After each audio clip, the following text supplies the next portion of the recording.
নমস্কার বন্ধুরা, সুচিত্রাস ব্লগ থেকে তোমাদেরকে জানাই স্বাগত। তোমাদের সামনে নতুন আরেকটি রেসিপি নিয়ে হাজির হলাম। তো আজকে আমি রান্না করছি পাঁচমিশালি সবজি, যেটা আমাদের বাঙালি মানে হিন্দুদের মতে বলে পাঁচমিশালি সবজি বলে, কেউ সবজি বলে, কেউ আমরা লাবড়া বলে। তো বিভিন্ন নামে এটা পরিচিত। আর এই তরকারি রান্না করতে গেলেই মনে হয় লুচি বা পরোটা তৈরি করি, মানে মুখরোচক একটা খাবার তৈরি হয় তখন। আর আমাদের হিন্দুদের নিরামিষ খাবার মানে মনে করো এই সবজিটা খুবই আমাদের প্রয়োজনীয়। যে কোনো পুজো পার্বণে বা নিরামিষ খাবার দিনে আমরা এই সবজিটা রান্না করে থাকি। তো দেখো, কড়াইয়ে তেল দিয়ে দুটো শুকনো মরিচ তেজপাতা দিয়ে পাঁচফোড়ন সম্বারা দিয়ে দিয়েছি, সঙ্গে দিয়ে দিচ্ছি কাঁচামরিচ। কাঁচামরিচগুলো দিয়ে দেওয়ার পরে একটু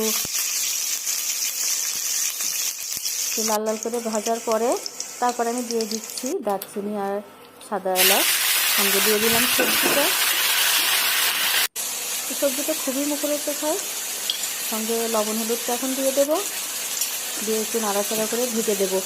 তো বন্ধুরা, এই সবজিটা আসলে মুখরোচকের সঙ্গে সঙ্গে আসলে খুব স্বাস্থ্যকর এবং খুবই পুষ্টি উপাদান থাকে এতে। আর এই খাবারটা আমাদের হিন্দুদের এই সবজি খাবারটা অনেকেই পছন্দ করে। লুচি সবজিটা আমরা পুজো পার্বণে এটা করে থাকি। পাঁচ তরকারি মানে আমাদের পুজো পার্বণ মানে পাঁচ তরকারি, আর এটার সেন্ট সুগন্ধে মন ভরে যায়, আসলেও খেতেও ভালো লাগে। তো বন্ধুরা, ভিডিওটা তোমাদের কেমন লেগেছে অবশ্যই কমেন্ট করে জানাবে। দেখো, আমি জিরা বাটা দিয়ে দিলাম, গরম মশলা জিরা বাটা দিয়ে দিলাম, আর সঙ্গে ঘি ছড়িয়ে নামিয়ে নিলাম। হয়ে গেল আমার সবজিটা। কেমন লেগেছে অবশ্যই জানাবে। পাশে থেকো, ভালো থেকো, সুস্থ থেকো এই কামনায় পরবর্তী ভিডিও নিয়ে আবার